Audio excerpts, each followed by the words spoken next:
Hi, this is Kerby Anderson. Each day we take on the tough issues and provide a biblical perspective to them. The topics we cover are wide-ranging: apologetics, theology, prophecy, creation and evolution, intelligent design, marriage, family, child-rearing, the millennial generation, friends and society, politics, economics, business, religious liberty, the Constitution, public policy, foreign policy, military policy, tensions in the Middle East, abortion, homosexuality, pornography, sexual ethics, media, technology, history, and America's godly heritage. We talk about anything that affects your faith, your family, or your freedom. So don't go anywhere, because Point of View starts right now.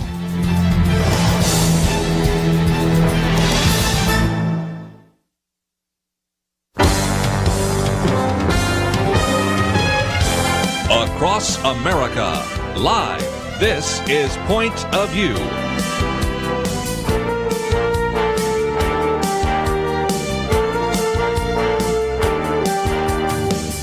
And now, Kerby Anderson. Thank you for joining me. We're going to spend some time in this hour, kind of a teaching hour, in which we're going to focus on the subject of intelligent design, the Bible, and creation, some of those issues. And the reason I'm doing it is a number of reasons. First of all, if you listen to the opening of the program, we talk about creation, evolution. We talk about intelligent design. If you've listened to this program, you know that we've interviewed people that are identified as creationists with the Institute for Creation Research and Answers in Genesis and a variety of others. And then we also have people that talk about intelligent design there with the Discovery Institute, and we oftentimes promote various conferences where that is taking place. And so what I wanted to try to do is pull some of that together and answer some of the questions that I get. Sometimes we get them on the air, but I find a lot of people say, it's all kind of scientific and I don't understand it. But when I go and speak, they'll pull me aside and say, I've got a question here. And so we're going to try to answer some of those in the next hour here, and still also try to make the case for why this is important.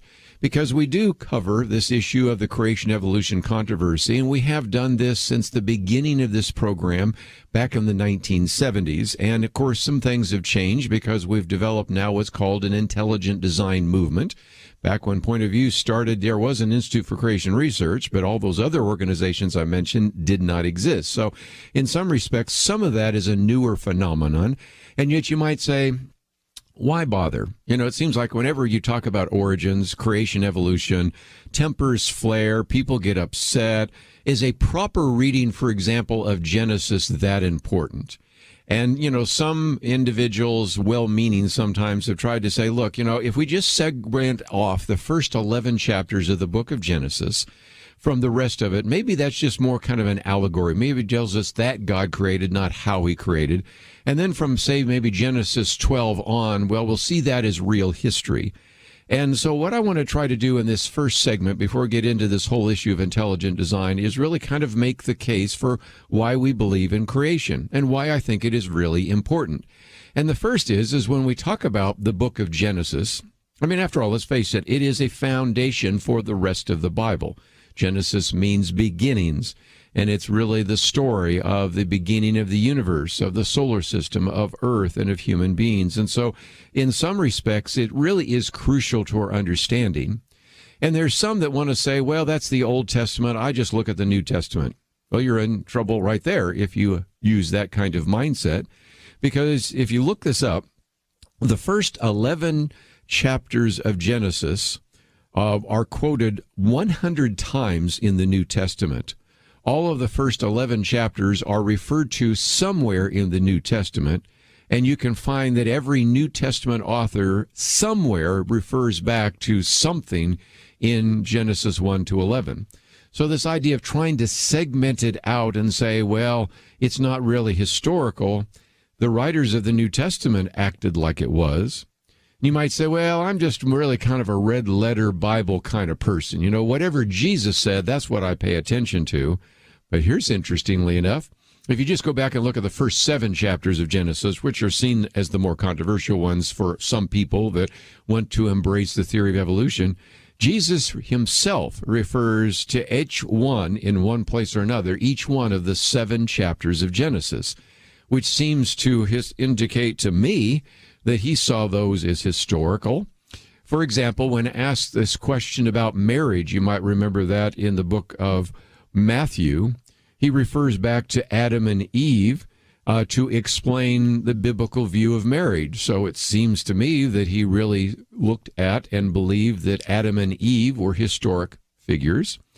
We can see that a little bit later in Matthew 23, he talks about the kind of the inspired history, and he talks about the, if you will, the martyrdom of Cain all the way to Zechariah, the historicity of Cain and Abel. And so we see that Cain kills Abel. And so the blood of Abel and Zechariah are sort of the markers for inspired history. So if the murder of Zechariah at the door of the temple is historical, we tend to suggest that also this of Abel would be historical. Let's take another one, a chapter later in Matthew 24. Here, Jesus is talking about what it will be like in the end times, and here he begins to describe it as just as it was in what? The days of Noah. And so he relates the social conditions before the flood of Noah to what it will be like before he returns to earth. So whether you look at Matthew 23, Matthew 24, or a variety of other passages, it does seem to me that the New Testament writers referred to Genesis as historical. And interestingly enough, we also see that Jesus referred to those as historical. Of course, another way to look at it is some people simply say, why can't we just say God used evolution? And that's, a theoretical possibility that God used evolution. But if you look at this, we'd have to say that the theory of evolution is really based upon the idea that everything is random. We have random mutations. We have survival of the fittest. We have what Richard Dawkins referred to as the selfish gene. You're just one piece of DNA's way of producing more DNA. Evolution, of course, a very wasteful and inefficient process where millions and even billions of creatures lived, died, and there was no significance to it at all. And so, again, it might be an appropriate question to ask, in a world where nature is red in tooth and claw, why would we believe that that's how God used it to come about? Now, you might say, well, why do we have nature today that is fallen and red in tooth and claw? Well, okay, that's an easy answer if you look at Genesis chapter 3 because of the fall.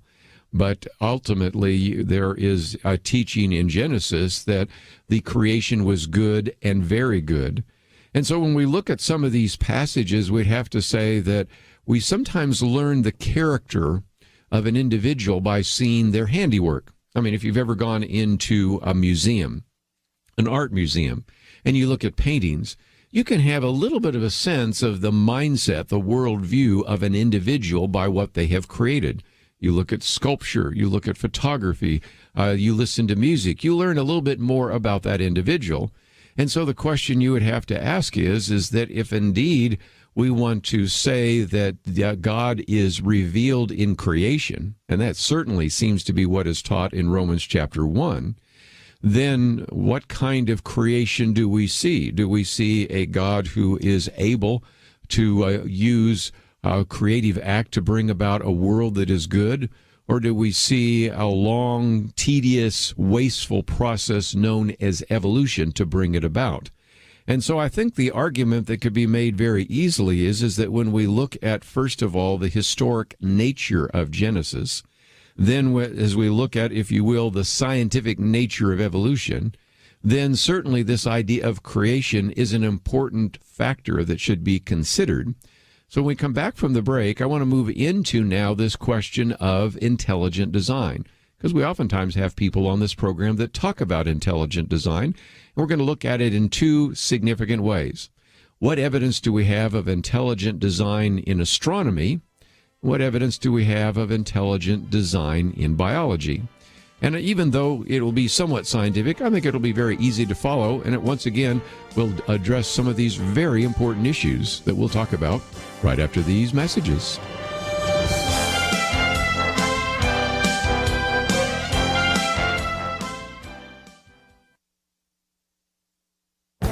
This is Viewpoints with Kerby Anderson. What is the significance of YouTube deciding to ban all videos that are critical of the current vaccines? Dr. Michael Brown believes that was a bad decision, even though he explains he's not an anti-vaxxer. He's more concerned with the issue of free speech and the free exchange of important information and ideas. He begins by talking about his positive experience with COVID videos his ministry has posted online. YouTube, he says, has been totally fair with his ministry. This is exactly what freedom of speech is all about. On the other hand, YouTube banned any videos that claim that commonly used vaccines are ineffective. This was done to cut down on anti-vaccine content. He reminds us that there are videos that freely discuss what foods are or are not healthy, what diets are or are not healthy, what exercise regimes are or are not healthy, and what drugs for different illnesses are or are not healthy. The one limitation is there can be no discussion about what vaccines are or are not healthy. This is defined as misinformation. But he asks, should a video with blatant misinformation about the Bible be permitted on YouTube, even if it may lead other people astray spiritually? His answer is yes. He raises questions about other topics that might be considered misinformation, but again argues those videos need not be banned. But if you have a genuine, well-researched concern about vaccines in general, or COVID vaccines in particular, your content will be banned. YouTube has made any debate about these vaccines a special case. You can talk about the health benefits or health concerns of just about any food, diet, exercise regime, or pharmaceutical, but you dare not talk about the current vaccines. If you do, you'll be banned. I'm Kerby Anderson, and that's my point of view. For a free copy of Kerby's booklet, A Biblical View on Critical Race Theory, go to viewpoints.info/CRT.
You're listening to Point of View, your listener-supported source for truth. Okay, once again, talking about intelligent design in the Bible.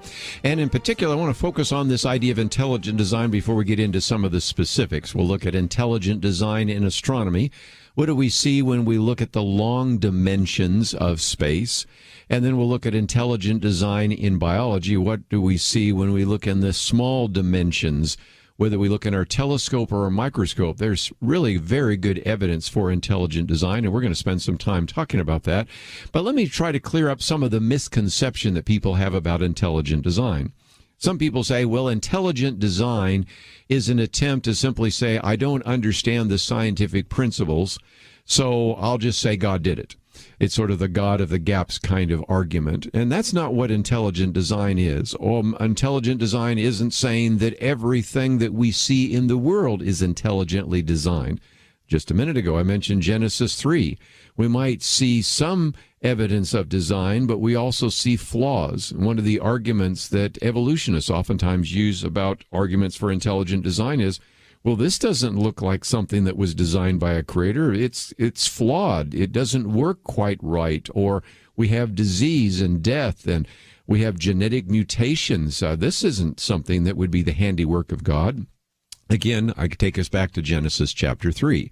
So what is intelligent design? Well, there was a book written a number of years ago by Dr. William Dembski. Bill Dembski has been on this program in the past, and his book, The Design Revolution, basically says that intelligent design is something that comes from a recognition that only intelligent causes can adequately explain the complex, information-rich structures of biology. I would also add, since he was writing primarily from a biological point of view, that intelligent design can only explain some of the fine-tuning of the universe. But his argument is that we have very well-defined methods that can distinguish intelligent causes from undirected natural causes. And that is that when we find something in nature, we can come through a test, and he does this in sort of a mathematical way, but I'm not going to get into the science or the math, but just say intuitively we recognize that sometimes something that has some kind of pattern might be due to regularity, like regular wave action, or some things come together and look like design, but they obviously came together by chance, or then some actually show evidence of design. And a good example that I love to use oftentimes when I speak to an audience is that even if you know nothing about Mount Rushmore, even if you came from another country and happened to come to this particular area, this national park, and see those sculptures of these presidents, you would immediately assume that these were designed. Now, you might not know who the designer was, Gutzon Borglum, but you would know that even if I don't know who the intelligent designer is, you would recognize that that was intelligent design. And if somebody were to try to suggest to you that this was just a freak phenomenon of erosion and wind pattern, you would say, no, the information there is entirely too complex to explain it other than to look at it in terms of intelligent design.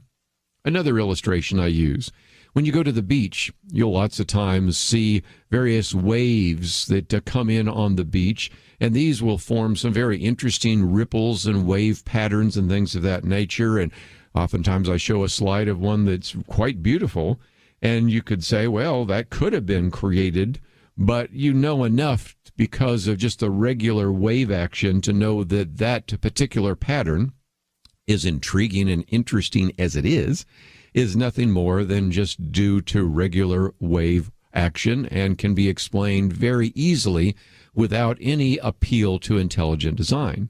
But if you walk down that beach a little bit further and see words in the sand, maybe a number of shells arranged in the name of a person, or it says hello or whatever, you would immediately say, no, I don't think it's possible that all those shells just came to positions in that regard simply by chance. And so I would certainly at that point have a real understanding that we needed some kind of intelligence to explain that. A third example is if you're walking and you find something that looks like an arrowhead, very quickly you could determine whether or not that's something that looks like an arrowhead or whether it really was an arrowhead left by someone who intelligently took a piece of rock and created it as such. And once you begin to look at it with any kind of precision, you can very easily eliminate the fact that it looks a little bit like an arrowhead, but it's just a phenomenon of nature, or it is an arrowhead and it was left by some tribe that had been there in the past. And so these are examples we have in our lives every day. We have an intuitive sense of what was intelligent and what was by accident, what is due to regular actions or even in a chance occurrence, and what is designed. And so that's kind of the idea of intelligent design. But before we take a break, let me address the other big question that people often raise, and that is there are individuals, sometimes in the creationist movement, that are critical of people working in the intelligent design movement because what they will oftentimes do is show maybe some evidence of intelligent design, but they won't go and actually identify the creator. And I understand that, but let me leave the issue of intelligent design for just a minute and talk about an issue that we talk about here on Point of View, and that's archaeology. If you go and look at a lot of the archaeology being done in Israel and other places around the world, you have to recognize that there are a few Christians doing it, but mostly not. And so in some respects, archaeologists will be able to discover something in the dirt. They will be able to give it some information. They'll be able to place it in the right region. And yet sometimes those discoveries have a significance to the Bible. My goal here is to say that oftentimes the archaeologist is not the one that you want to actually connect it to the Bible, because that archaeologist may not have theological background, may not even be an Orthodox Christian. So sometimes we can see the artifacts of archaeology, which are then taken by other Christians or apologists or theologians to actually show its connection. So the historical reliability of the Bible is proven by archaeology, but the archaeologists don't do it. It's the people that come behind them, take some of that, and then publish it in Biblical Archaeology Review, or they publish it in various apologetics books. I would say the same thing is going on here in the area of intelligent design. A good number of these individuals working in the area of intelligent design could not really be considered Orthodox Christians. I mean, they may be Christians in the broadest sense. Some of them are fairly secular. Some of them are agnostic and atheist. So we really don't want them doing, if you will, theological work any more than we want some of these secular archaeologists doing theological work.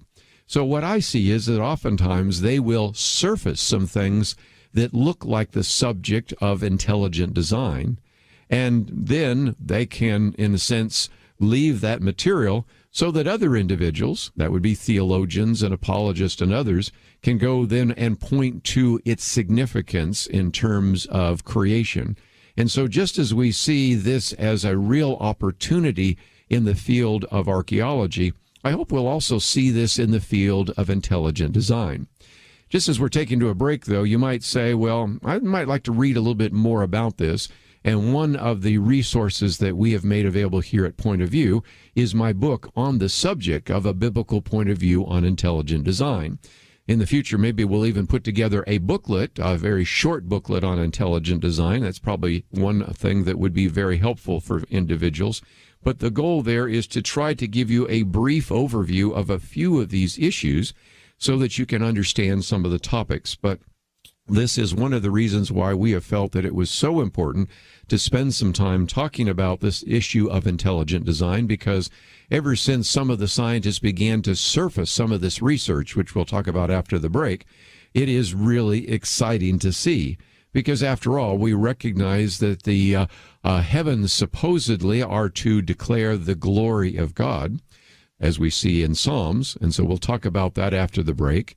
We also see, as I mentioned just a few minutes ago, that in Romans 1, the creation itself shows that there is a creator, and so we should expect that even though we live in a fallen world, even though there's death, decay, sickness, disease, and so many things, and sometimes even flaws in the creation, we still can see the fingerprints of God. So when we come back from the break, we're going to look at that in two different areas. First of all, the subject of intelligent design in astronomy. As we look at these galaxies, as we look at these stars, even as we look at our own solar system, even our own Earth, do we have evidence of intelligent design? And then after that, we'll look at intelligent design in biology. As we look in our microscopes, what do we see in these fine structures in biology? And if nothing else, I think this once again just illustrates that we see God's fingerprint in the creation. Let's take a break. We'll talk about some of these aspects of intelligent design right after this. Having civil conversations about important issues seems to be harder and harder. Various media outlets tell people what they should believe, why they should be outraged, and getting people to actually think, well, it can be difficult. Whether it's the gospel, tax issues, social policy, or just about anything else, you need to have solid information and clear thinking to address the hard issues. You need God's truth applied. And that's what you get in less than 2 minutes with Point of View's Viewpoints Commentary, a daily resource to help you be informed and think through the things we need to be talking about. It is free and will arrive in your inbox each day when you visit pointofview.net/signup. Sometimes we know we should say something, but we're silent because we're not quite sure what to say. Viewpoints Commentary can help you break the silence and change the narrative. It can make you a more equipped agent for truth. Get your free subscription to the Viewpoints Commentary at pointofview.net/signup. Pointofview.net/signup. Point of View will continue after this.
You are listening to Point of View.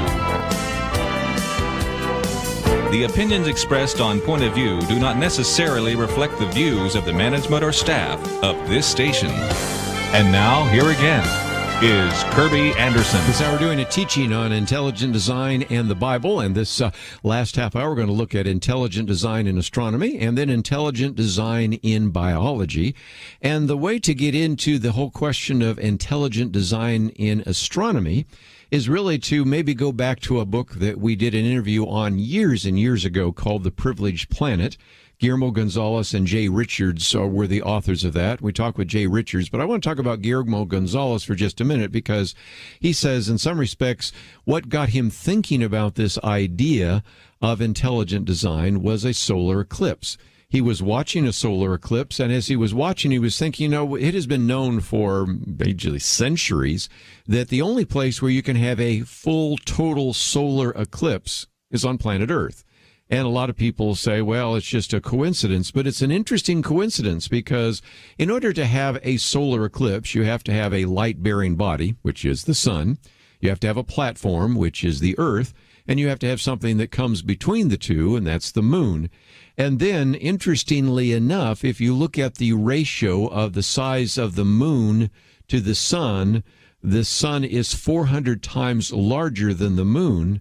But the distance between the sun and the moon and the moon and the Earth is, again, a ratio of 1/400. So without getting into all the math, basically you have a perfect solar eclipse that takes place from time to time here on planet Earth. Now, the benefit of that is great because it allows us to measure the corona, and a lot of things we've learned about astronomy come from that solar eclipse. Well, Guillermo Gonzalez began to say, what if it is not a coincidence, but maybe it's an example of the fingerprints of God? And what he was really doing is challenging what has oftentimes been called the Copernican principle. Not so much Copernicus, but his followers began to say that since they finally concluded that the solar system does not revolve around the Earth, but the Earth and the planets revolve around the sun, then what we have is a recognition that the Earth isn't as unique as many people might have thought. It's only one planet in a solar system with a number of planets, in a solar system that's just one of many solar systems and stars in just one galaxy. And so the argument is that there's nothing significant about planet Earth. But interestingly enough, because of the work of Guillermo Gonzalez and a variety of other astronomers, they began to say, as we look at this universe, it is just right. Matter of fact, some even referred to it as the Goldilocks universe. You might remember Goldilocks and the Three Bears. One bowl of porridge was too hot, one was too cold, one was just right, one bed was too hard, one was too soft, and one was what? Just right. And so as a result, you recognize that we live in a just right universe. And so a number of astronomers began to say, maybe there is something to this. Because after all, when we look at the various equations for gravity, they are just right. We look at the constants in electromagnetism, it is just right. If you look at the strong and weak nuclear forces, they are just right. Even the ratio of the proton to the electron is just right. And so all of these parameters just for the existence of the universe are just right. But then when you look at even planet Earth, you see some really remarkable things that we now know. First of all, the size of the Earth is just right. If it were a little bit bigger, that would make it hard for us to even have anything like complex life. If it was smaller, it would not have enough gravitational pull to keep an atmosphere there. So again, the size of the Earth is just right. If you look at the distance of the Earth from the sun, it's what many people have now called a solar habitable zone. If the Earth was just only a few percentage points closer to the sun, it would lock into orbit and as a result would not spin. More importantly, it would have this runaway greenhouse effect and no life could live on it. If it was about 20% further away from the sun, it would be too cold, and again, it would be almost impossible for complex life to exist on this planet.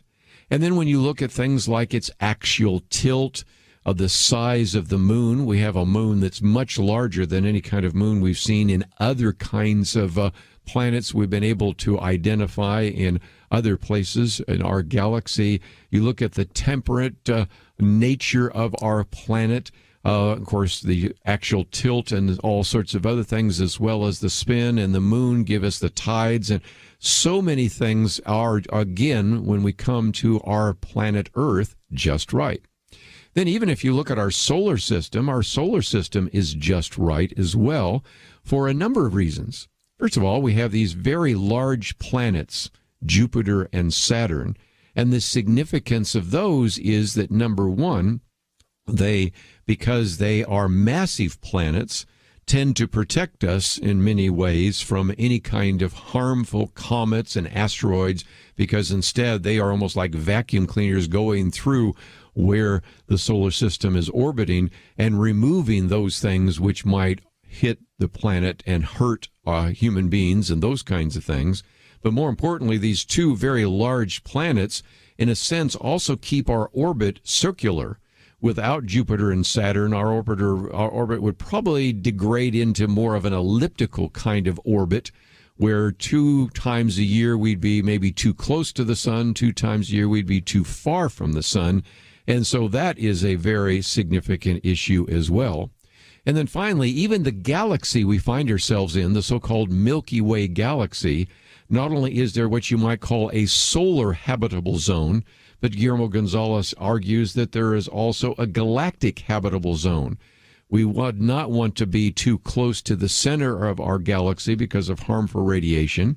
We also find ourselves out on the periphery, so that, number one, we not only are away from all sorts of dangerous parts of our galaxy, but even more significantly, we're able to actually see other galaxies in addition to our own.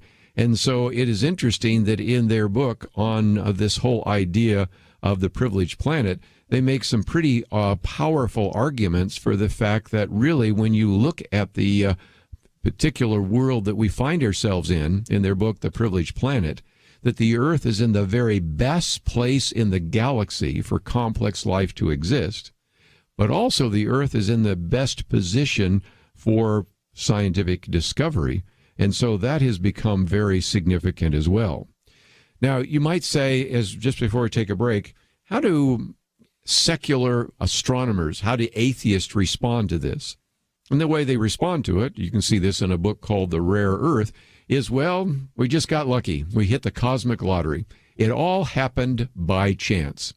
Well, Dr. Hugh Ross, who's been on the program with us before, has said, well, let's just try to figure out what that chance might be.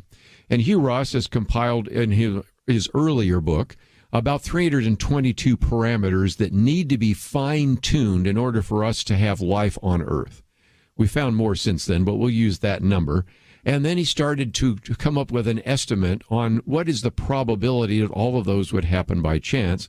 And it ends up being 10 to the 304th power. Well, that's a huge number. That's one with 304 zeros.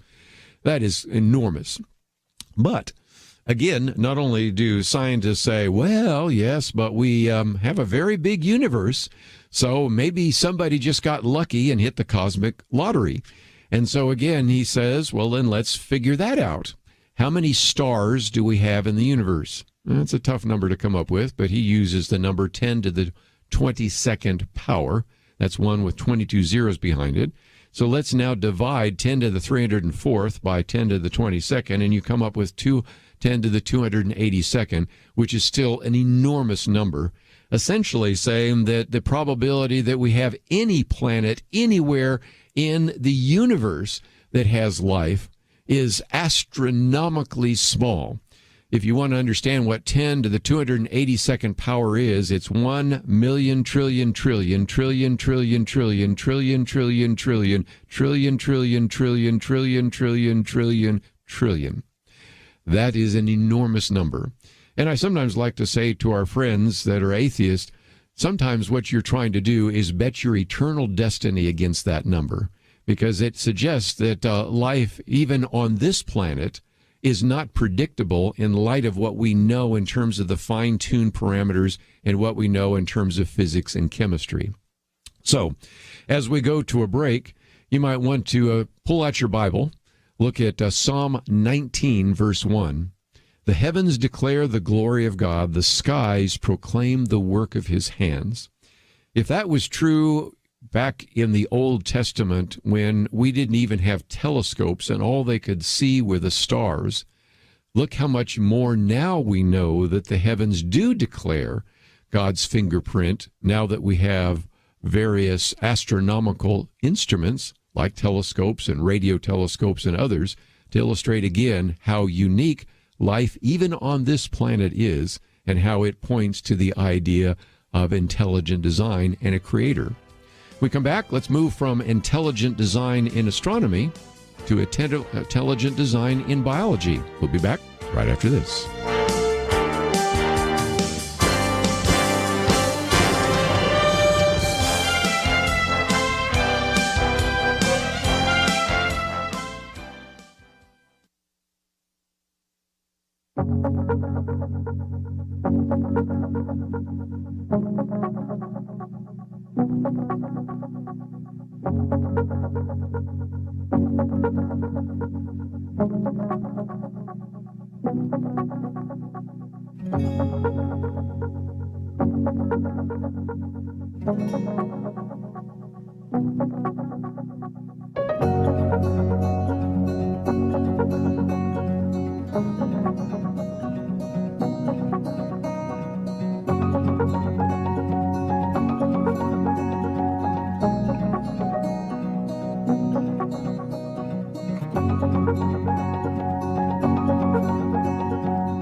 Now, back to Point of View, your listener-supported source for truth. Back for a few more minutes, and we're going to continue our conversation on intelligent design and now look at the subject of intelligent design and biology. And I'm going to pull a lot of this from the work by Michael Behe, who's been on the program with us here on Point of View, his book, Darwin's Black Box. But to understand it, really, we need to go back to Charles Darwin, because when Charles Darwin wrote The Origin of Species, he did make a very interesting claim that if indeed it could be held to, would be something that would really challenge his view. Because he said, if you could be able to demonstrate that any complex organ existed, which could not possibly have been formed by numerous successive slight modifications, he said, my theory would break down, but he says, I can find no such case. The one that bothered him back in the 19th century was the eye. Because for an eye to work, you need a retina, cornea, optic nerve, all the rest. But he was coming up with the idea that maybe there was some particular organ that might have evolved that was at least sensitive to light even before it could see clearly, and then evolution would take it to perfection. I think that one still falls apart. But the bigger issue that we want to focus on is the fact that really when you get down to it, Charles Darwin didn't really know anything about molecular biology, didn't know anything about what was inside the cell. You had light microscopes, but now we have electron microscopes. So for him, for Charles Darwin, the cell was a mysterious black box. So enter Michael Behe, who is a professor at Lehigh University, who in his book Darwin's Black Box came up with this concept of irreducible complexity. He says something's irreducibly complex if it has two or more parts. You remove one of the parts and functions not just impaired, but it destroyed. In other words, you need all the parts simultaneously. And the example he loves to use in the book is a mousetrap, because a mousetrap has a hammer, a spring, a catch, a holding bar, and a platform. Does it work without a spring? No, that's what catches the mouse. Does it work without a holding bar? No, that's what keeps the holding bar, it keeps the spring back, and the hammer, and on and on and on. You can recognize that you need all 5 pieces simultaneously for a mousetrap to work. Well, that's a simple illustration to what we now find in the cell. We find some of the most complex, microscopic structures you could possibly imagine. The one that we've talked about on this program with him is the bacteria flagellum, which is perhaps one of the most efficient little tails that moves around at an incredible amount of speed and is able to change direction in a quarter of a turn. Some people said it's one of the most efficient machines in the universe, and it's just one of about 100 different molecular machines that are all found in the cells of different creatures, and as a result, I think really begin significantly to challenge the theory of evolution, because all the pieces have to come together for it to work. It isn't not less functional when it has some of the pieces. All the pieces have to be there simultaneously for them to work. Another way to look at this is to think of our genetic alphabet like our own alphabet. What we have is in our DNA, we have nucleotides and genes and a chromosome and all of the rest, and eventually a genome. Well, just as you have the letters of the genetic alphabet, we also, of course, have letters of the English alphabet, and those letters can be formed into words, those words into sentences. Those sentences can become books, and those books can even become a library. And the example I always love to use is that you have an intuitive sense that if you have a Scrabble set and you throw it out on the table, you're not expecting any word to come up simultaneously just by accident. If a word did come up, you'd be pretty surprised and call everybody over and say, look how that just fell together as a word. Or if your name came up, the other example I sometimes use is we used to have alphabet soup. And, if you ever stirred alphabet soup and your name came up in the bowl, you go, that's pretty amazing. What your name, if it comes up in the bowl, is going to be a really short name like Sue or Bob or Al. Because if your name is Elizabeth or Robert, not as much. And so there is a sense in which you recognize that the longer the particular situation, whether it's the DNA code, whether it's protein synthesis, that doesn't happen by chance. And one of the things I've talked about before is even as scientists who believe that everything we see around us is a result of random chance, even as they talk about biology, they tend to use words that imply intelligence and language. For example, you don't have to even take your biology class and textbook to remember that they used to call it DNA is transcribed into RNA, and RNA is translated into proteins. Well, that's kind of the language of intelligence, and I think it illustrates, again, the harsh reality of the fact that we cannot really explain all of life as a result of random mutations. And even when we look at that, when we look at the evidence of mutation, there have been attempts to try to say, well, we do see sometimes some of these genetic mutations that give, for example, bacteria antibiotic resistance and all of the rest. But as we've talked about with Dr. Michael Behe, those are oftentimes from broken pieces of DNA. So it's sort of a downward spiral rather than an upward one. But don't take his word for it. One of the leading evolutionists, Pierre-Paul Grasset, actually talked about this as well. He said, what is the use of these unceasing mutations if they do not produce evolutionary change?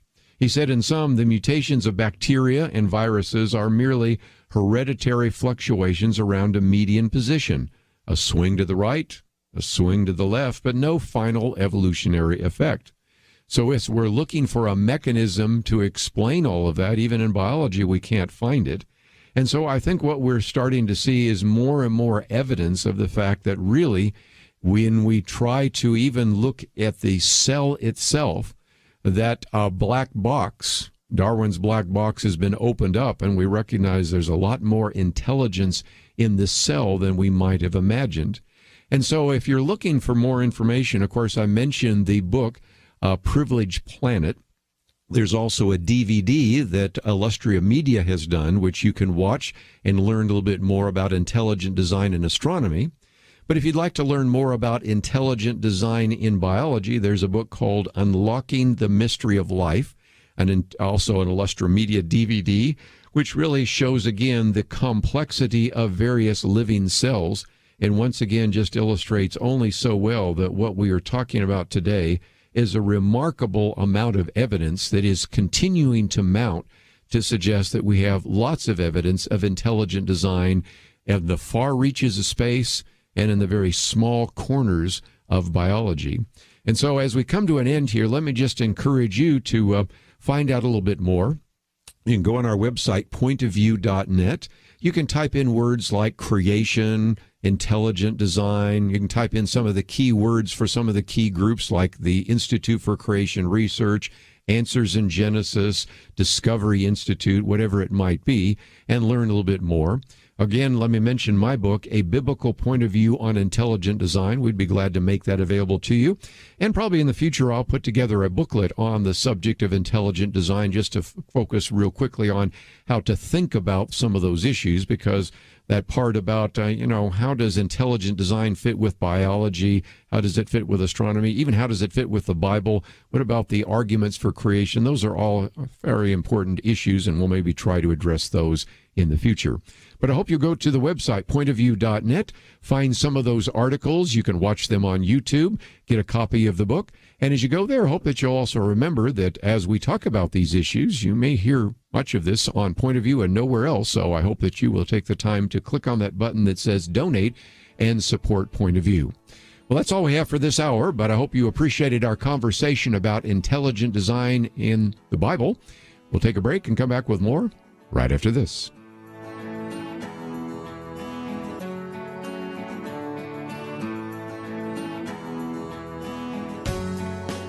Supreme Court Justice Clarence Thomas recently said, "The Declaration of Independence has weathered every storm for 245 years. It birthed a great nation. It abolished the sin of slavery, and it endeavored to address its effects.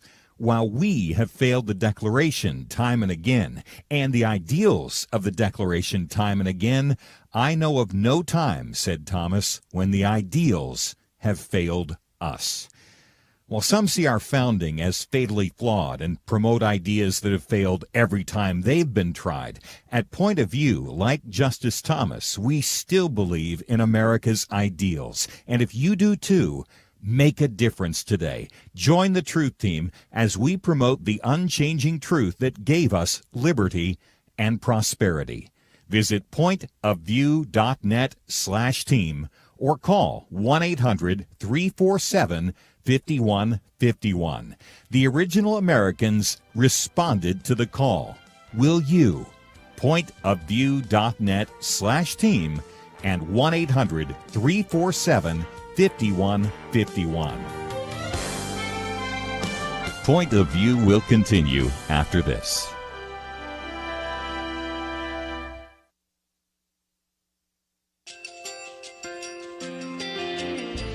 I just want to thank you so much for all the wonderful programming you have. You're just absolutely fantastic. I recently started listening to Point of View, and I really found it interesting because of the different subjects you cover. Thank you for that. I really appreciate everything that you do in keeping us informed. Thank you, Kerby, for everything that you have been doing. I appreciate all the work that you're doing, advocating for the Word of God. Thank you so much. Point of View, I think, is absolutely necessary because it's a Christian perspective, a biblical worldview perspective, and receive very current, up-to-date information about what is really going on, week to week. in our culture, which is changing so rapidly, and yet it's morally sliding backwards. Yeah, I'm just, first of all, I thank you guys. Y'all's program is wonderful, and enjoy it every day. I learn so much every time I listen to it. Point of View Radio Talk Show.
Hi, this is Kerby Anderson. You know, each day we take on the tough issues and provide a biblical perspective to them. The topics we cover are wide-ranging: apologetics, theology, prophecy, creation and evolution, intelligent design, marriage, family, child-rearing, the millennial generation, trends in society, politics, economics, business, religious liberty, the Constitution, public policy, foreign policy, military policy, tensions in the Middle East, abortion, homosexuality, pornography, sexual ethics, media, technology, history, and America's godly heritage. We talk about anything that affects your faith, your family, or your freedom. So don't go anywhere, because Point of View continues right now.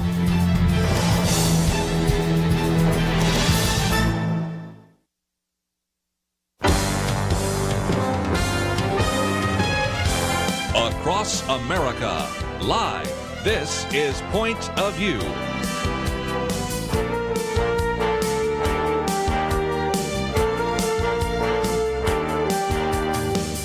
And now, Kerby Anderson. You know, I've often said that one of the most powerful arguments for the truthfulness of the gospel are the changed lives and the remarkable conversion of individuals and their ongoing testimony. But one of the arguments sometimes against the gospel are the lives of individuals who claim to be Christians, and maybe they are, but they live very carnal, compromised, hypocritical lives. And so we're going to spend some time talking about that today as we talk about this new book, Why I Still Believe, a former atheist reckoning with the bad reputation Christians give a good God, and how important this is right now as we've seen some high-profile individuals say, you know, I really have such doubts that I'm not even sure I'm a Christian anymore. I'm walking away from the Christian faith. Mary Jo Sharp, who is the author, is a former atheist, came to faith in the Pacific Northwest. She lives up there now, but experienced this up there in the Pacific Northwest in kind of a post-Christian culture, then was transported into kind of a Bible Belt culture, and she's going to talk about some of that with us today. It's really kind of more of a narrative, but as you well know, she is an individual that has really worked in this area of apologetics, serves as the assistant professor of apologetics at Houston Baptist University. He's also the founder and director of Confident Christianity Apologetics Ministry. And you might remember that she and people like Nancy Pearcey and a number of others appeared on the cover of Christianity Today, The Unexpected Defenders.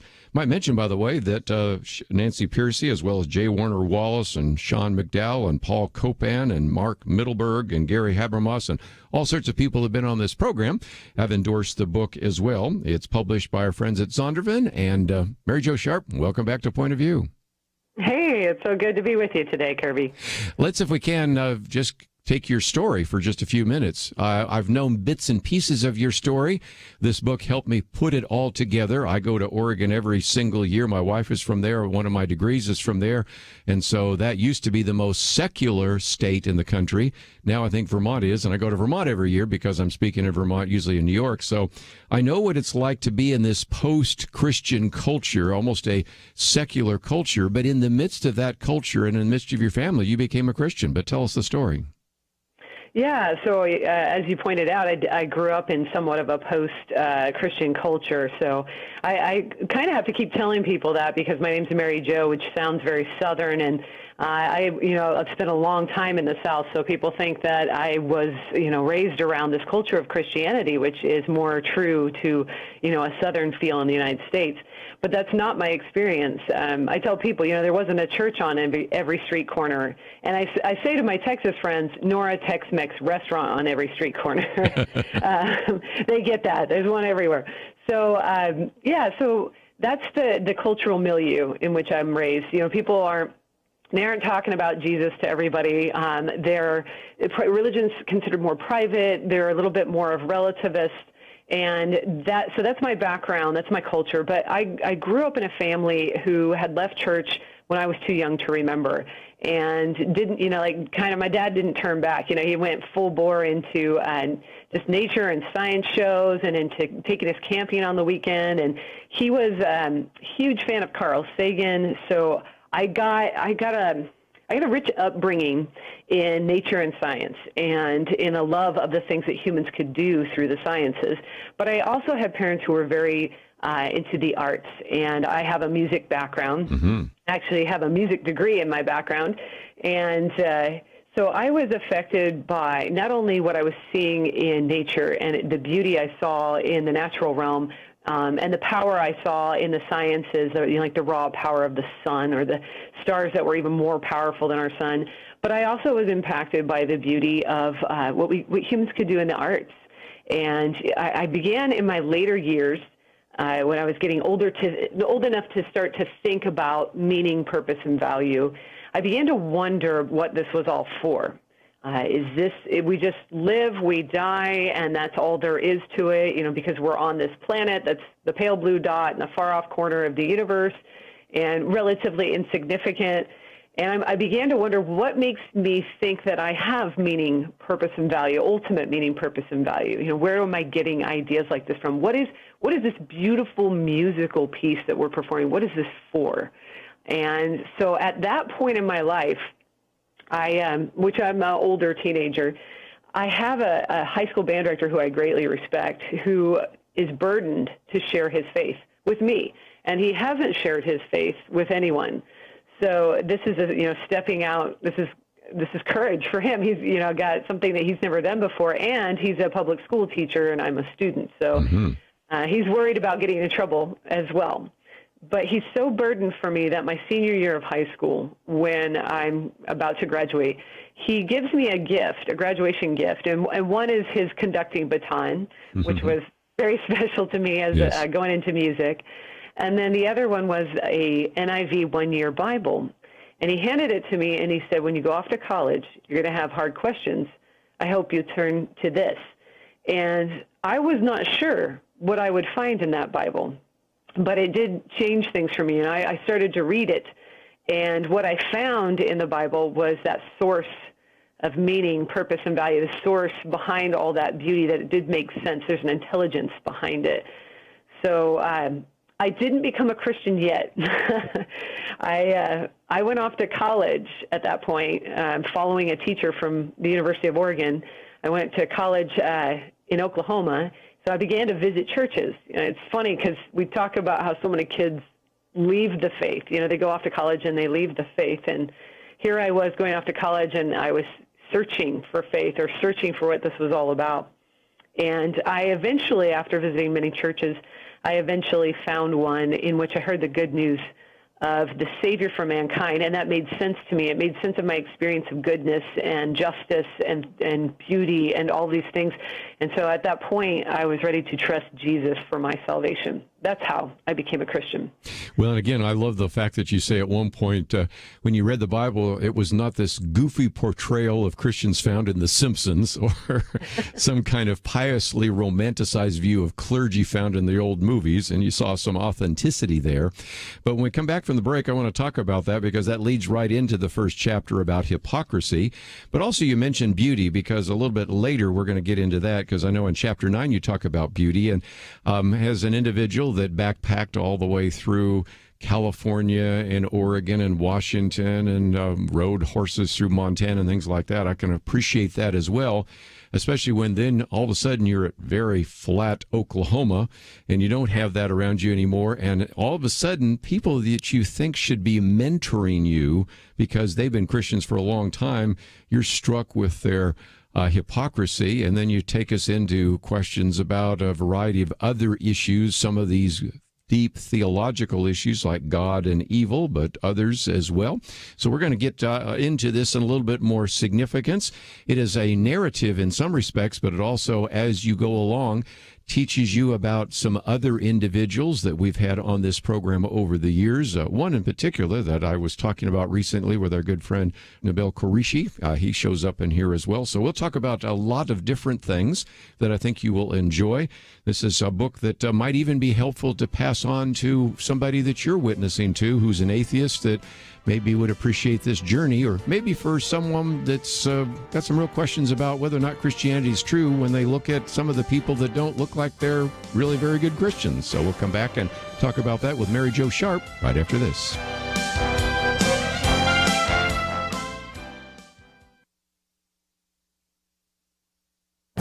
This is Viewpoints with Kerby Anderson. What is the significance of YouTube deciding to ban all videos that are critical of the current vaccines? Dr. Michael Brown believes that was a bad decision, even though he explains he's not an anti-vaxxer. He's more concerned with the issue of free speech and the free exchange of important information and ideas. He begins by talking about his positive experience with COVID videos his ministry has posted online. YouTube, he says, has been totally fair with his ministry. This is exactly what freedom of speech is all about. On the other hand, YouTube banned any videos that claim that commonly used vaccines are ineffective. This was done to cut down on anti-vaccine content. He reminds us that there are videos that freely discuss what foods are or are not healthy, what diets are or are not healthy, what exercise regimes are or are not healthy, and what drugs for different illnesses are or are not healthy. The one limitation is that there can be no discussion about what vaccines are or are not healthy. This is defined as misinformation, but he asks, should a video with blatant misinformation about the Bible be permitted on YouTube, even if it may lead other people astray spiritually? His answer is yes. He raises questions about other topics that might be considered misinformation, but again argues those videos need not be banned. But if you have a genuine, well-researched concern about vaccines in general, or COVID vaccines in particular, your content will be banned. YouTube has made any debate about these vaccines a special case. You can talk about the health benefits or health concerns of just about any food, diet, exercise regime, or pharmaceutical. But you dare not talk about the current vaccines. If you do, you'll be banned. I'm Kerby Anderson, and that's my point of view. For a free copy of Kerby's booklet, A Biblical View on Critical Race Theory, go to viewpoints.info/CRT.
You're listening to Point of View, your listener-supported source for truth. Continue our conversation today with Mary Jo Sharp as we talk about the book Why I Still Believe.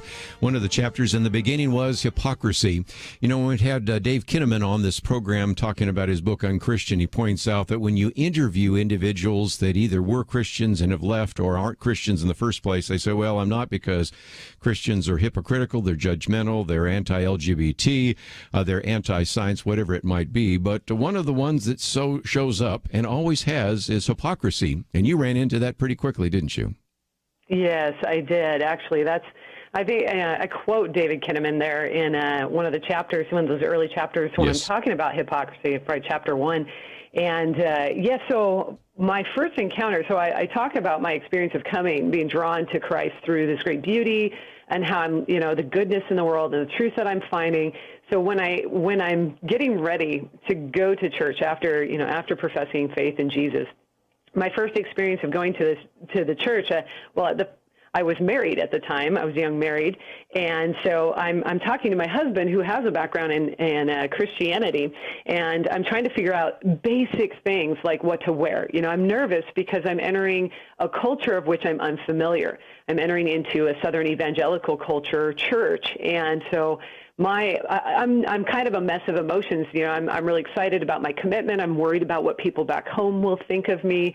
This is a new environment. I feel like the new kid in class. And so I'm asking my husband, like, am I dressed appropriately? Is this great? I only own 2 dresses. I'm a poor college student. But so he's like, you're fine. Let's just go. So we show up to the church, and I include in the book just like several instances from a pattern that I saw in the church, but this is one of those instances where I come to church on the first day. This is, that I'm a new believer, and this is when I'm going to profess to the church, that I'm a new believer and I'm going to join the church. And as we're walking in, the pastor's wife has positioned herself right at the sanctuary door to greet everybody. And I walk up and I'm expecting to get I heard you came to Christ last week, and that's amazing. Welcome. But what I get instead was her smile dropped, and she said, the very first thing was, "Oh, honey, we need to get you better clothing." Not quite what I expected. No, exactly.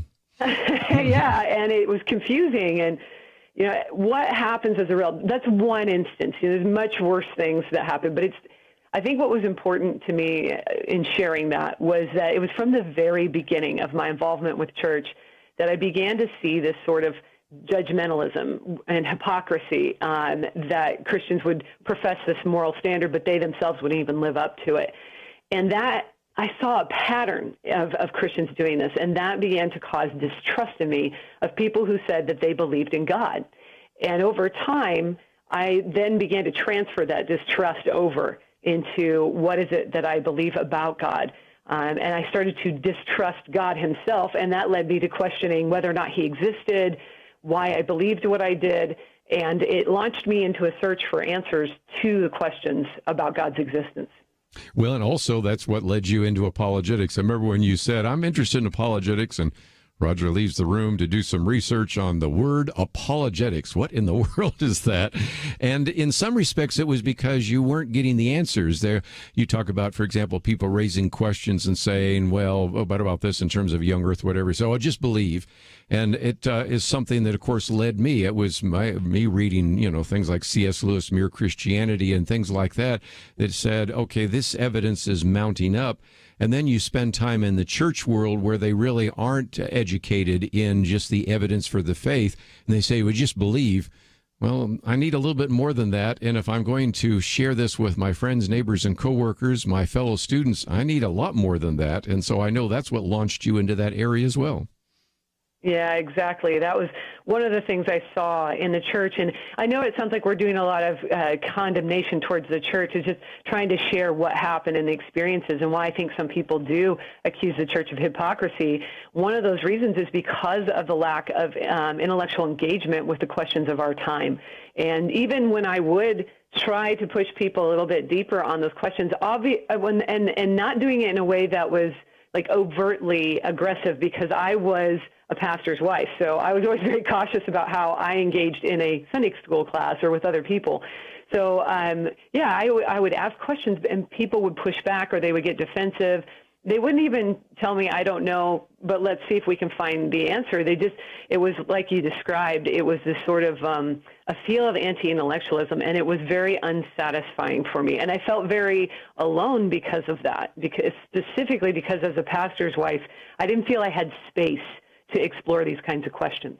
Well, and again, when you saw people like, let's say, talk about a few, certainly that those that maybe were addressing some of those issues, like Craig and maybe a few of the others, I've mentioned Nabel Qureshi and others, for the first time you're saying, okay, this is helpful, and it's going to be necessary perhaps more, Mary Jo, than ever before, because there was a time in which we were sort of a Christian culture, and you just say, well, the Bible says, and everybody goes, okay. Now people go, well, why should I trust the Bible? Why do I even believe there's a God? Why do I believe there's any revolution? Why do I even believe there's any truth? And so we're going to have to be more able to answer those questions, don't you think, in the 21st century than we ever had to, say, in the 19th or 20th century? Yeah, as the culture moves away from that Christian foundation, from that biblical truth, and even from understanding what that is, even knowing what's in the Bible or what Christians profess, we're going to have to be people who not only know what we believe as Christians, so we need to know our essential Christian doctrine, but we also need to know why we believe it. And apologetics really helps us with that, because it makes a case for belief in God, so that there are philosophical reasons, there are scientific evidences, there are some of these reasons out there for why we believe in God that, for me, I hadn't experienced in the church. I hadn't experienced anybody giving these arguments. And that was, I think, when it says in chapter 3, when I encountered my first debate, I'm so surprised to hear William Lane Craig making these arguments, because I'd never heard him before. But as you also mentioned, when I finally do go off to get a degree in apologetics as part of this process to answer my doubts, I meet people who are doing this, who are actively engaged in answering the toughest questions philosophically, theologically, that are out there. And that really impressed me, because I actually told Roger, I don't think I included this in the book, but I actually told Roger when I went off to Biola and I was in classes and all these people were spending all this money just to study these hard questions, I said, I think I found the church. They're hiding out in La Mirada. What a great line. He's like, Mary Jo, come on.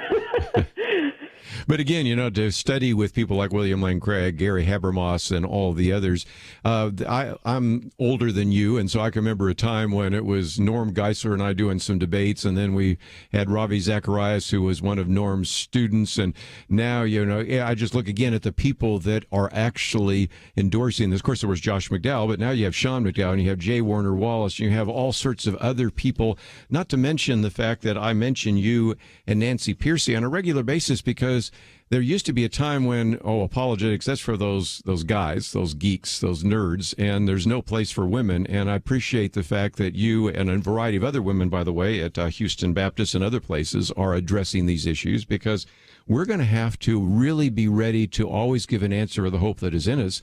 And in the past, that answer sometimes was fairly simple. Well, this is what the Bible has to say, and maybe here's some research you can look at. But now, given the fact that we're up against the disciples of the so-called new atheist, that the fastest growing demographic right now of the younger generation are the nuns, those people that on a survey actually say atheist, agnostic, or no preference, we're going to have to know these answers even more so. So we need to take a break. When we come back, I do want to encourage people during the break to click on your picture, because that will take them to confidentchristianity.com. And I first want to talk about some of the great resources that you have there, books and other events that are part of that, the blog. And then we'll get back into some of the lessons, especially one, lessons from a sociopath and an ex-Muslim. And then we'll get into questions of good and evil and a couple of other topics. And this is just a fascinating book that I think you will really enjoy, simply because it shares, if you will, the kind of spiritual pilgrimage of Mary Jo Sharp. It has about 230 pages. It recommends different books and articles and videos after each one of the chapters at the back, so there's some great material there. So it would certainly be useful for you if you wanted to study it individually. But I know many of you that are listening probably have a small group, or maybe you lead a Bible fellowship or a Sunday school class. This might be a book that you would want to run through, as there are a number of chapters that you can cover, 12 different chapters, and we'll come back and talk about a few of the others. And it is published by Zondervan. You should be able to find it in your local bookstore, but we also have a link on our website so that you can get it either in paperback or Kindle. And of course, we also have a link to confidentchristianity.com. We'll talk more about what's on that website right after these important messages.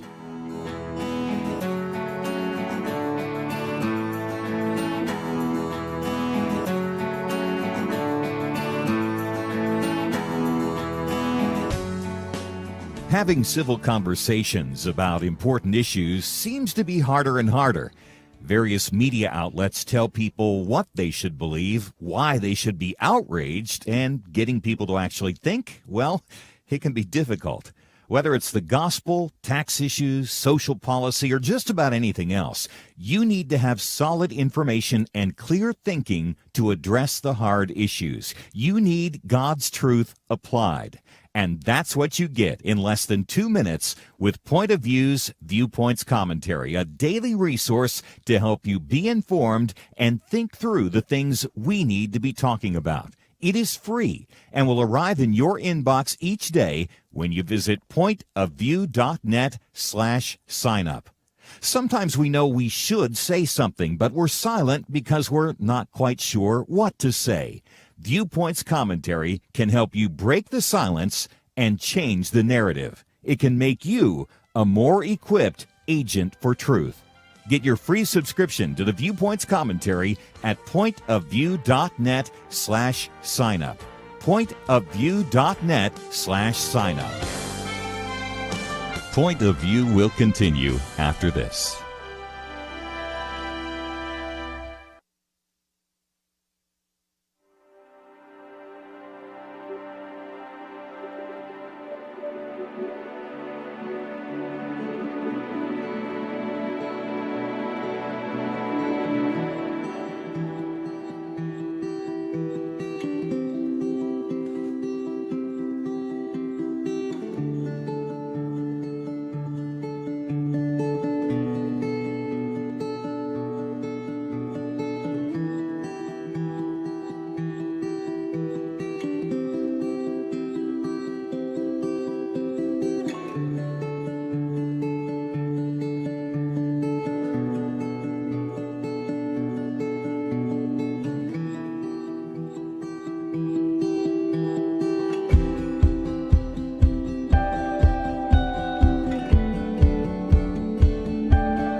are listening to Point of View.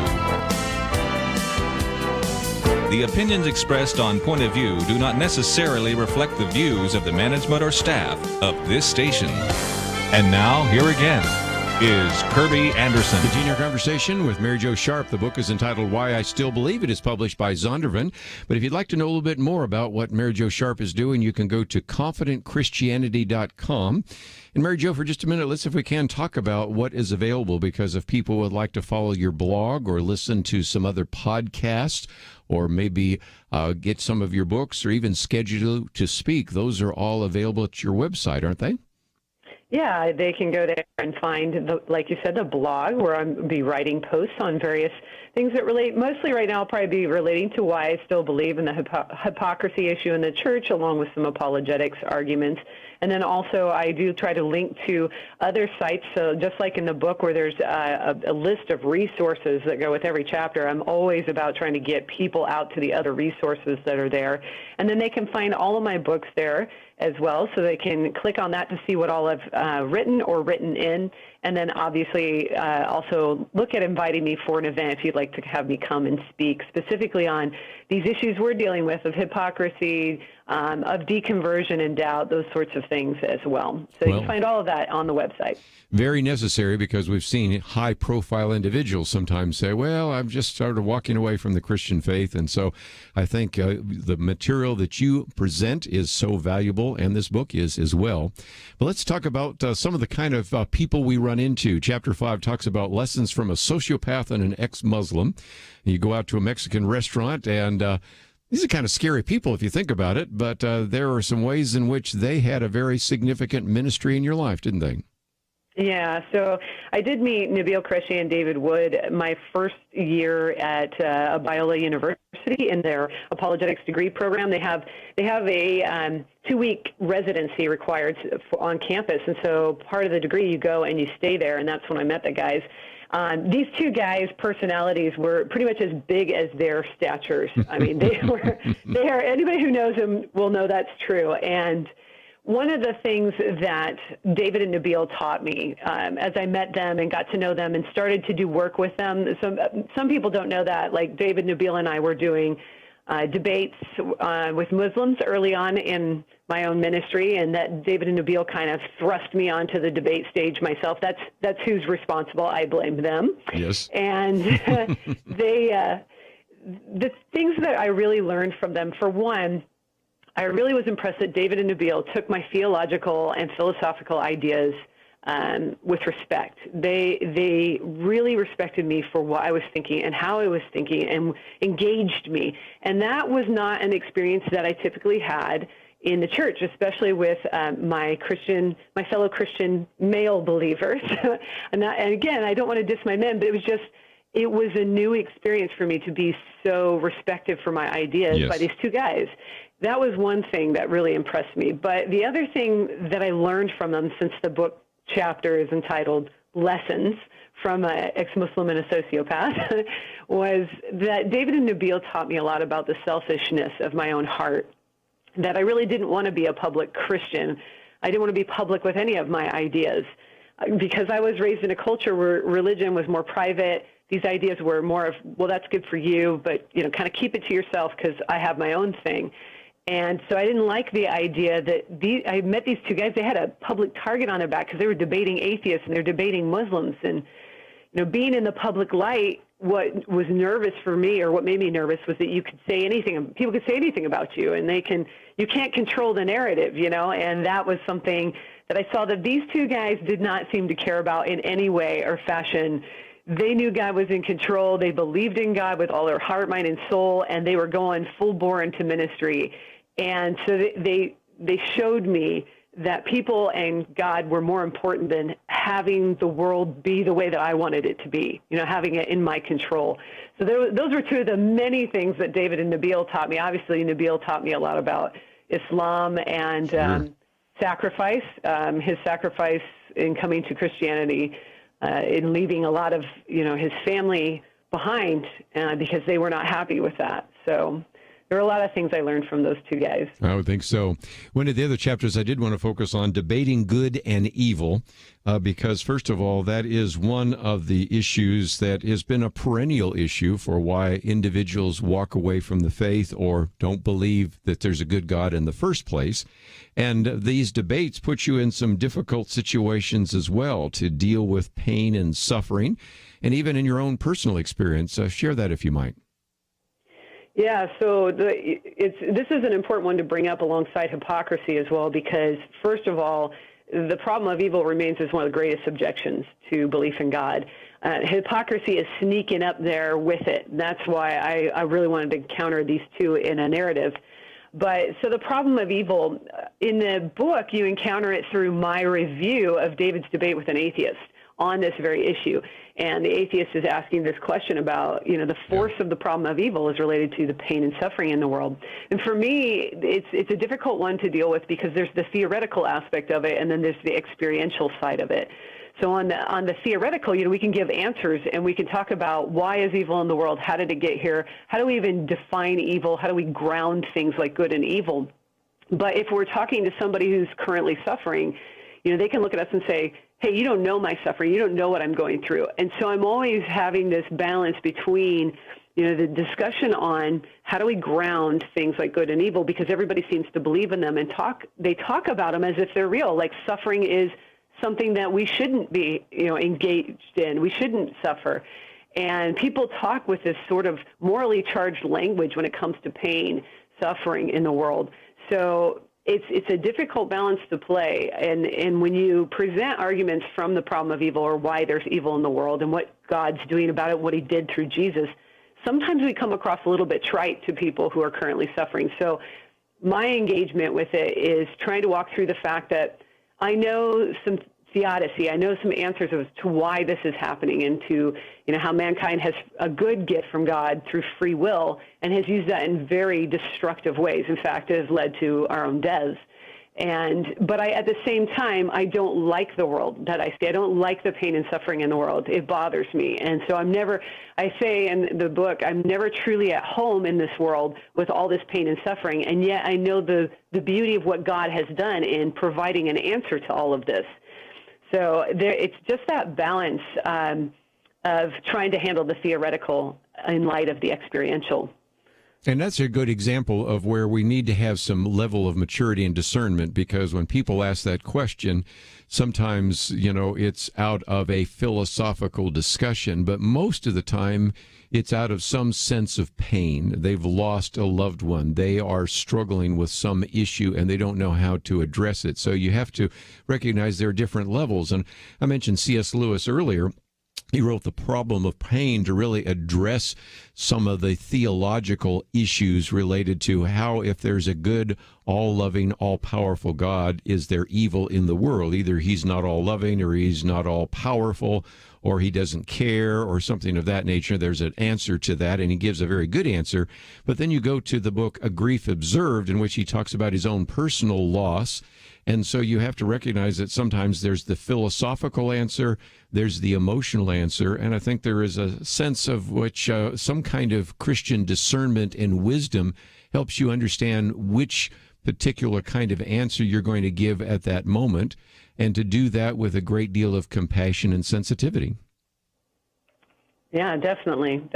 And to remember, though, too, that for me, I had to set the experiences that I had with Christians in the church and their hypocrisy. The problem of evil just enlightened that for me as, this is why, that people they're going to continue to do wrong because we are all suffering. We're all in this situation.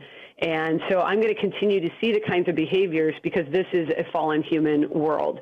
And the problem of evil really opened my eyes to saying, okay, but what do I believe about good and evil and where it comes from? What do I believe? Do I believe there is a standard to which we are all comparing everything? There's an objective point of reference, or do I believe that it's all relative to every individual? And I realized if I didn't have that objective reference point, no matter how I was suffering, no matter what was going on with my life, if I didn't have that objective reference point, I couldn't actually define things as actual suffering, as actual pain. I had no way to ground those ideas. And so that was encountering the problem of evil really helped me think through that and then apply it into my own experiences with the church. Wow. Let's take a break, and when we come back, I think we'll come full circle because your chapter on the problem of beauty gets us back to, of course, something that was very instrumental in your salvation, but also because you and your husband have been able to return back to the beauty of the Pacific Northwest, you raise some other very important questions about that as well. And it's interesting that this issue of beauty is starting to surface even for those that speak to this issue of intelligent design as a real challenge. Matter of fact, that was something that apparently even Charles Darwin struggled with a little bit in The Origin of Species. We'll come back and get into that in more detail. This is all part of the book, though, Why I Still Believe, a former atheist reckoning with the bad reputation Christians give a good God. We'll continue our conversation with Mary Jo Sharp right after this.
Now, back to Point of View, your listener-supported source for truth. Mary Jo Sharp with us as we continue talking about her book, Why I Still Believe. And Mary Jo, I thought we might get into this issue of beauty. And I think really even surfaced when you had this particular course on cultural apologetics from John Mark Reynolds. Even more recently, we've had Dr. Paul Gould on talking about cultural apologetics.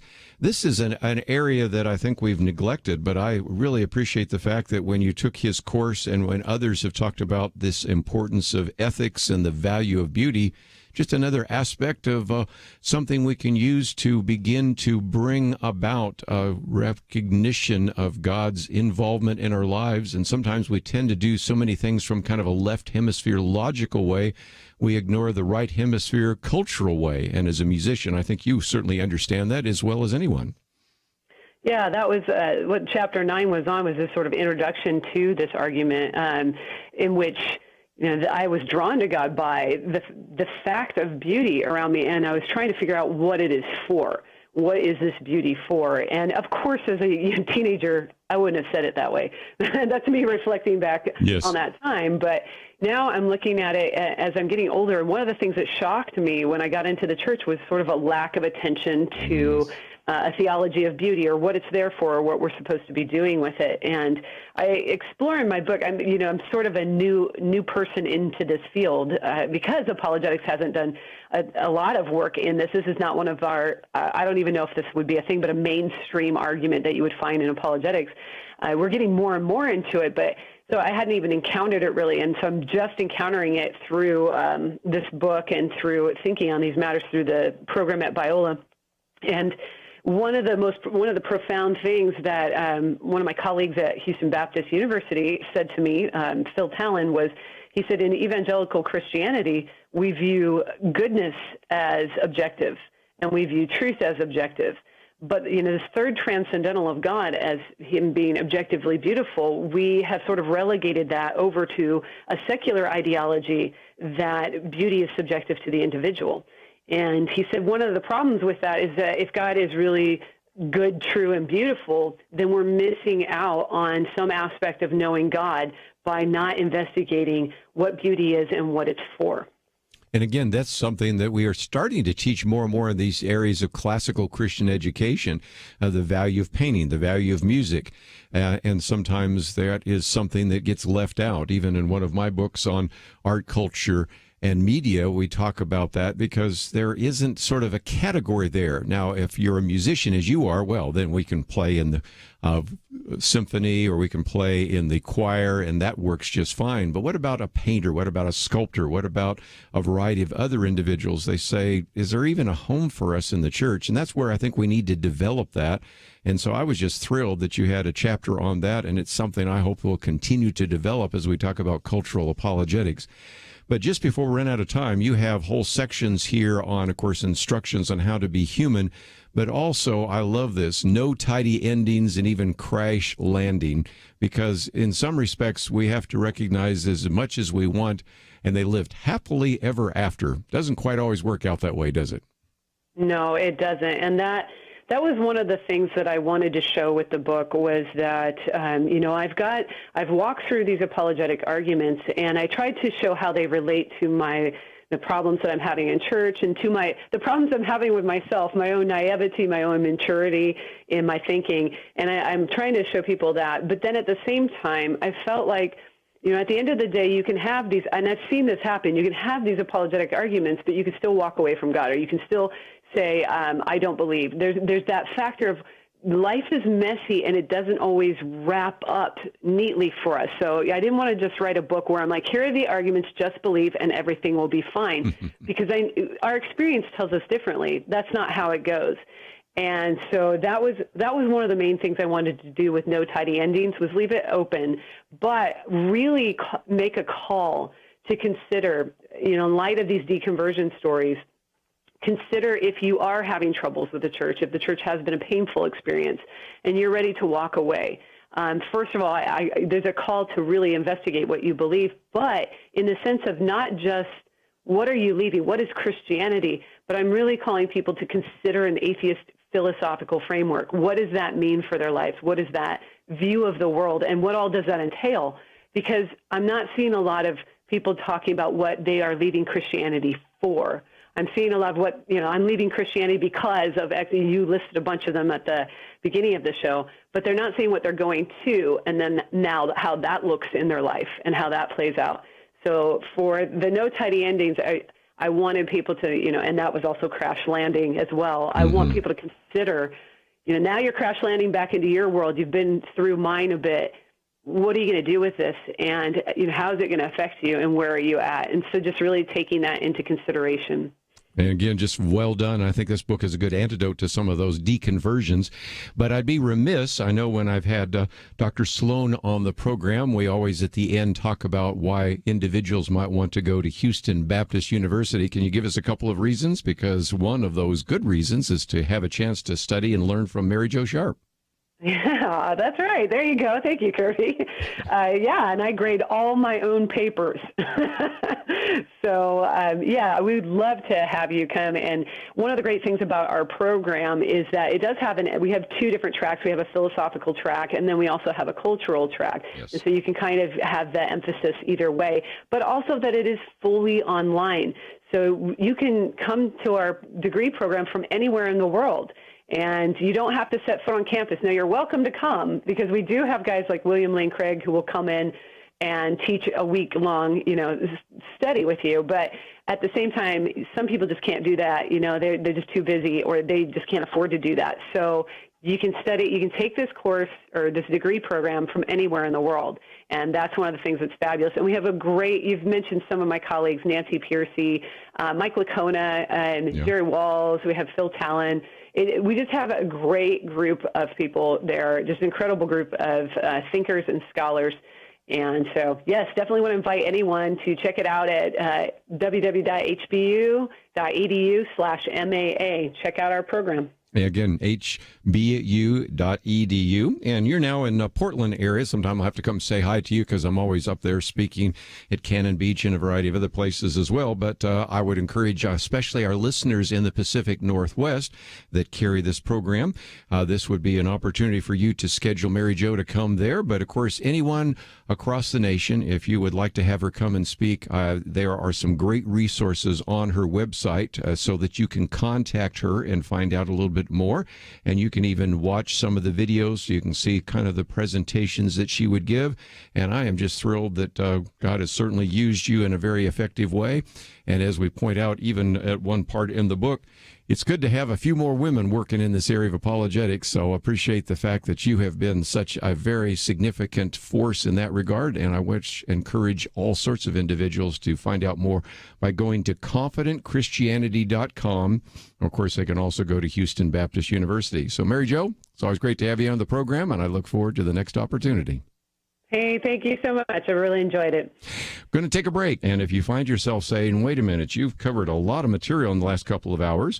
And then this book that we've been talking about with Mary Jo Sharp, Why I Still Believe, a Former Atheist Reckoning with the Bad Reputation Christians Give a Good God. It just came out. I think I noticed it was #1 on apologetics at Amazon. So it's another good reason to get a copy of the book. It is published by Zondervan. It's easy to find. It's available in paperback or Kindle. And I think it would be just a great antidote to some of these deconversions taking place. And that's something we've talked about on this program more than a few times. Well, that's all we got for today. And I thank you for joining us. I want to thank Andrew for his help as an engineer and Steve for his help as a producer. See you back here tomorrow right here on Point of View.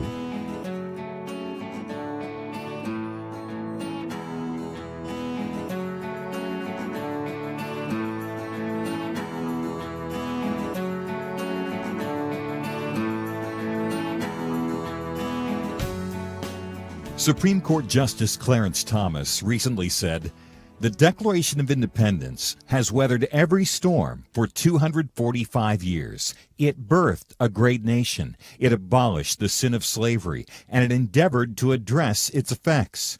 While we have failed the Declaration time and again, and the ideals of the Declaration time and again, I know of no time," said Thomas, "when the ideals have failed us."